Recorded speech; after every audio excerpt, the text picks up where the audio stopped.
Dantų praradimas yra skaudi problema kiekvienam žmogui. Netekus dantų sutrinka kramtymo funkcija, o jei prarandami priekiniai dantys, kyla ir estetinė problema. Visi norime bendrauti, šypsotis ir juoktis laisvai. Kaip atstatyti šypseną netekus danties estetinėje zonoje, pasakoja gydytojas odontologas Valdas Labanauskas. Taip, šiai dienai, kadangi implantacija labai populiarėja, kaip sakant, ir Lietuvoje, užsienį tai jau senai jinai yra. Daleiskim, kaip pavyzdys, švedų profesorius Branemarkas pirmas implantą įsuko prieš 45 metus. Tai jau čia Europoje tie sraigtiniai implantai. Pas mumi jie galbūt kokį 15-16 metų Lietuvoje yra populiarūs. Ta implanto paskirtis tai yra kaip danties pakaitalas implantas. Tai yra praradus dantį, yra rekomenduojamas implantas. Aišku, vėlgi reikia atsižvelgti į žmogų, į jo sveikatą, į jo piniginę, ar jis išgalės tą implantą, ar jis galės jį prižiūrėti, ar jis tinkamai jį prižiūrės, nes vėlgi ta priežiūra yra labai svarbu.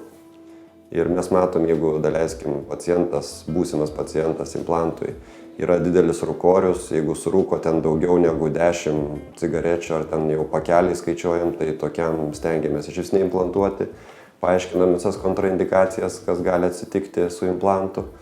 Po to dar aišku tokie dalykai kaip kažkokios bendriniai susirgimai, bendros ligos, tai yra širdies kraujagyslių, cukrinis diabetas jau nekompensuojamas organizmo.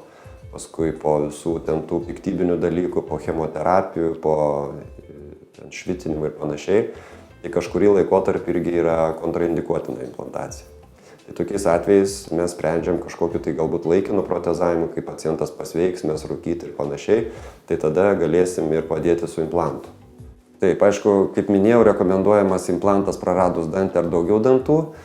Tai yra tikrai geriausias sprendimas, nes kitu atveju išimami protezai būna labai nekomfortabilus burnoje ir visada mes pacientams siūlom implantaciją tiesiog ir protezavimą ant tų implantų. Implantai Europoje yra registruota ir sertifikuota virš 1000 implantų rūšių. Iš principo pats implantas tai jisai yra iš titano. Firmos jos tiesiog patentuoja tai vieną, tai kitą protezinę jungtį. Šiek tiek skiriasi implanto tenai, sakykime, pats lydinys, tai yra titano, ten priemaišų dedama visokių. Vienos firmos teigia, kad implantai yra geresni jų, kitos, kad jų, tai tokia natūrali konkurencinė kova yra, kaip ir visur rinkoje. Bet iš esmės aš manau, kad pagrindas tai yra implanto pats įdėjimas. Paruošimas, kaulas, kaulo kokybė, paciento motyvacija, elgesys paciento po implantacijos ir panašiai. Aišku, daktaras tai čia groja tai pirmu smuiku, tai yra pačioj pradžioj, kaip jisai įdeda implantą ir kaip jisai prigyja. O po to jau kitų smuikų groja pacientas, kad kaip priežiūra to implanto. Mes eigoj matom, sakykime, matosi po 3-5 metų, kaip tas implantas jisai prižiūrimas, nuo to ir priklauso jo, sakykime, laikomumas. To implanto ir ilgamžiškumas.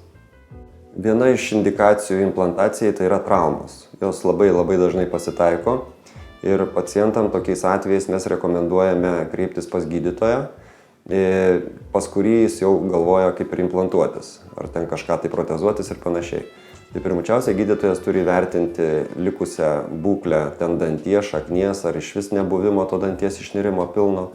Ir labai dažnai tokiais atvejais mes taikome vienmomentę implantaciją.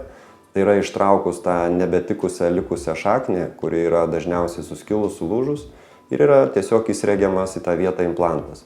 Tokiais atvejais dažniausiai reikia šiek tiek panaudoti kažkokio tai dirbtinio kaulo, nes ta vieta, kur buvo šaknis, jinai dažniausiai implantas neužpildo, nes šaknis yra ovalo formos ir lieka tarpelis, tas likusis tarpelis tarp implanto ir kaulo yra užpildomas dirbtiniu kaulu. Taip, kas pacientui reikalinga? Pacientui reikalinga panoraminė nuotrauka, kad įvertinti aplinkinių dantų būklę, kaulo būklę, likusio kaulo dalį, kuri yra likus, jau kaip sakom, po tos traumos. Po to reikalinga dar, kaip sakant, motyvacija, kad tas implantas prigytų, tai visada mes akcentuojam tą motyvaciją pacientui, kad jisai ateitų gera nuotaika ir panašiai, būtų ten, sakykime, neišgėręs.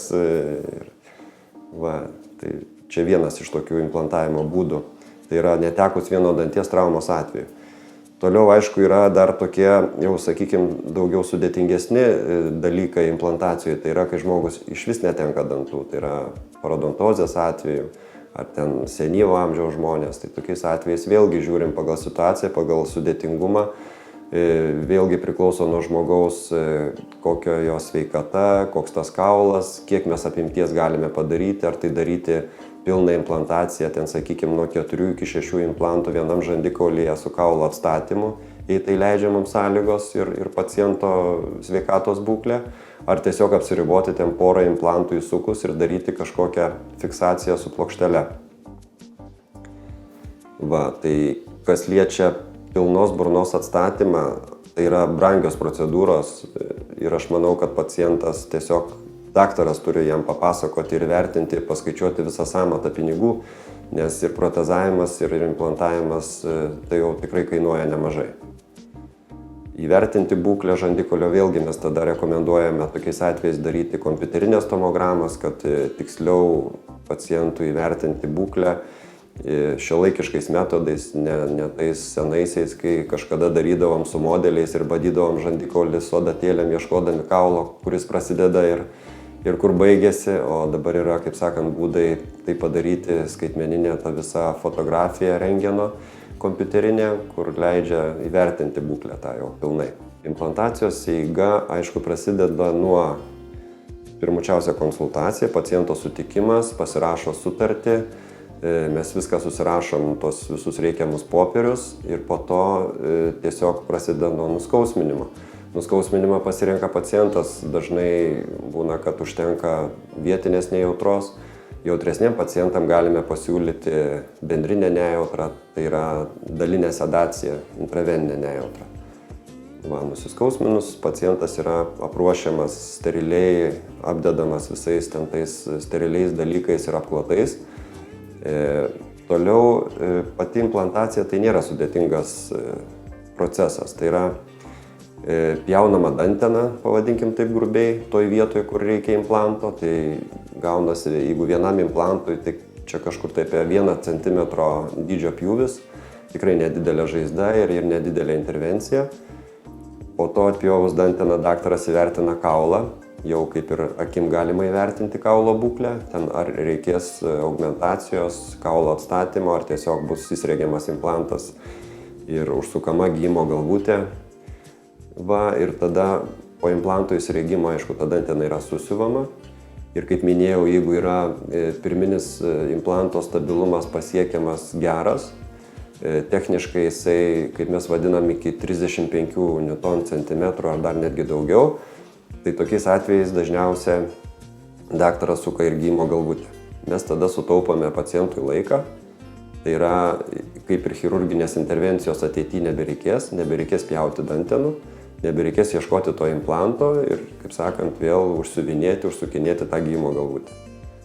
Tai užsukus gydymo galvutę, 3 mėnesiai apatiniam žandikaulyje ir kažkur tai 4-5 mėnesiai viršutinėme žandikaulyje būtų galimas kaip ir protezavimas. Kai kuriais atvejais, jeigu implanto stabilumas geras, ypatingai priekinių dantų srityje, estetiniai zonai, mes netgi darome dažnai implanto momentinį apkrovimą, tai yra momentinį protezavimą dėl estetinių sumetimų. Tais atvejais yra rekomenduojamas laikinas vainikėlis, kuris yra iš plasmasės, ne keramika, ne cirkonio keramika, bet tiesiog laikinas vainikėlis, kuris išformuoja mum dantenas ir paruošia jau ložę ateityje šitam pastoviam protezavimui.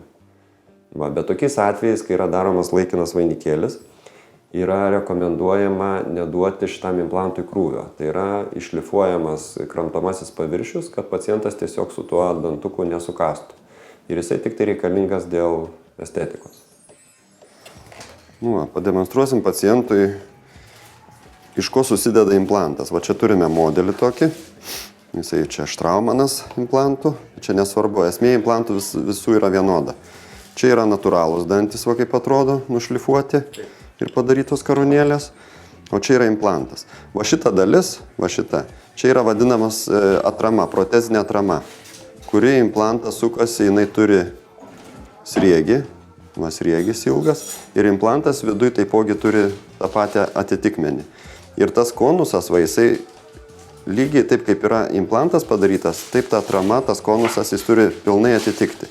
Ir įvairių sistemų yra jie skirtingi. Pasiūmi ten biškiai yra šiek tiek kitaip, čia yra vienaip. Žodžiu, esmė yra ta pati, kad ta atrama yra naudojama protezavimui. Tai čia yra atrama ir parodysiu, kaip atrodo pats implantas. Išsuksim iš kaulo. Šitą, manau, kur išsuks ateityje, kaip dabar Jo. Matosi viduj kaulas, kaip yra išformuotas. Jisai irgi atitinka su mūsų turimais instrumentais, ką mes ten gręžiam. Jisai būtent tą kaulą irgi taip paruošia, kad implantas įeitų labai, kaip sakant, be jokios jėgos, grubios, be nieko. Jis taip lengvai turi įsisukti tą kaulą. Ten viduj net sriegis matosi kaulo. Arba per čia irgi labai gražiai matosi, kaip jisai kaulas paruoštas. Čia dantų šaknis yra, o čia implanto ta pozicija, ložė vadinama. Ir šitai pasiruošus, aišku, čia turi būti dantenos prapjautos, atsiverčiam dažniausiai, čia jau labai viskas estetiška, labai gražu. Ir tas implantas yra įsriegiamas, kaip varžtas į kaulą.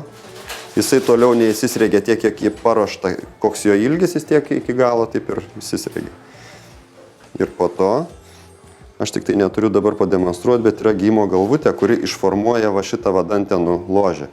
Nes čia dantenos yra išformuotos. Būtent tos galvutės, kurium yra įsuktos, ten šitą darbą ir padarys jos. Išformuos dantenas ir mes tada galėsim gražiai, kam reikalinga dantenų išformavimas. Mes kaip užsuksim atramą, ant kurios bus daroma karūnėlė, technikas toliau jisai modeliuos pagal tą dantenų ložę išformuotą, modeliuos gražiai, kad jinai atrodytų natūraliai kaip savo danties. Matot, kaip atrodo gražiai? Jo, bus susiformavusios dantenos. Lygiai tas pats ir gretimas dantis turi tą tokį, sakykime, gražią dantenų natūralią ložę. Ir prie implanto taip galima padaryti tą ložę. Tai ta gijimo galvutė tam ir reikalinga, kad gražiai išformuo dantenas. Tai protezavimas ant implantų, kas liečia pacientus, tai tikrai nėra sudėtinga procedūra, jinai visiškai neskausminga yra. Tai yra gijimo galvutės išsukimas ir atspaudų nuėmimas, nereikalaujantis jokios anestezijos.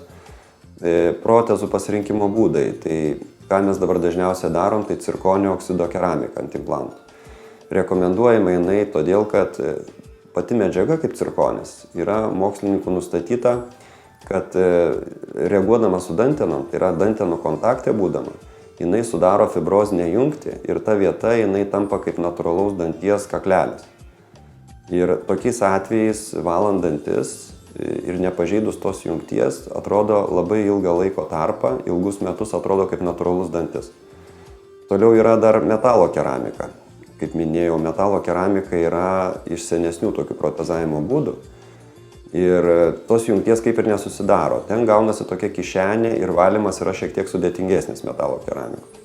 Tai mes rekomenduojam pacientam jau visais atžvilgiais, jeigu tik yra finansinė galimybė, daryti cirkonio oksido keramiką ir turėti tikrai kokybiškesnį protezą. Ir ne tik estetinių dantų srityje daryti cirkonį, bet ir krūminio ir visą protezavimą daryti iš cirkonio. Toliau dar trumpai, kas liečia bedantės burnas. Tai tas protezavimas bedančių burnų yra rekomenduojamas nuo 4 iki 6 implantų. Tai yra galima protezuoti ant 4 implantų visą žandikaulį, padarant 12 dantų. Tai būtų vientisas tiltas neišimamas, jis yra prisukamas su tokiais nedideliais varžteliais prie pačių implantų. Tos skylutės yra užplombuojamas gelio plomba. Aišku, valymas yra ganėtinai jau sudėtingas tokių protezų, todėl kad gaunasi kaip ir protezas be tarpdančių ir pacientui jau reikia prieiti per apačią, palei dantenas ir labai gerai išvalyti. Tokiais atvejais mes rekomenduojame naudoti burnos irigatorius. Lankytis pas burnos higienistą į metus kaip minimum 2-3 kartus ir vieną kartą lankytis pas gydytoją, kuris protezavo. Ir dažniausiai tokį tiltą mes į metus kartą atsukam, išvalom tenai profesionaliai, išsiplaunam viską ir vėl prisukam. Tai priežiūra tokia jau būtų labai įdėmi tokiais atvejais. Bet irgi yra galimybė ir iš tikrųjų daug tokių darbų darom, nes tai yra išeitis. Išmesti, kaip sakant, plokštelę iš burnos, nenaudoti išimamų protezų, kurie labai nepatogus krenta, neestetiški ir spaudžia, trina ir panašiai, o tiesiog padaryti vientisą tiltą, kuris stabiliai atitinka ir visą kramtymo funkciją normalią, gali 100% žmogus kramtyti ir nesibaiminti, kad iškris iš burnos tas protezas mūsų. Aš manyčiau, geriau kuo anksčiau kreiptis pas gydytoją, jis tada įvertina būklę, praradus dantis, kartais galima netgi greitai implantus įsukti, nes ilgai laukiant ir nesikreipiant pas gydytoją, ta alveolinė tauga, tai yra kaulas, kur buvo šaknis, jis labai sėkmingai ir greitai nutirpsta ir po to implantuoti būna jau sudėtingiau ir be kaulo augmentacijos dažniausiai neįmanoma. Tai va, aš manau, kad tada tokiais atvejais, jeigu jau praradai dantis, tai jau reikia pas gydytoją kuo greičiau, kad jis įvertintų situaciją ir tiesiog suplanuotų. Ir tada jisai pasakytų savo nuomonę, pasakytų, ar reikia laukti, ar tiesiog galima anksčiau implantuoti.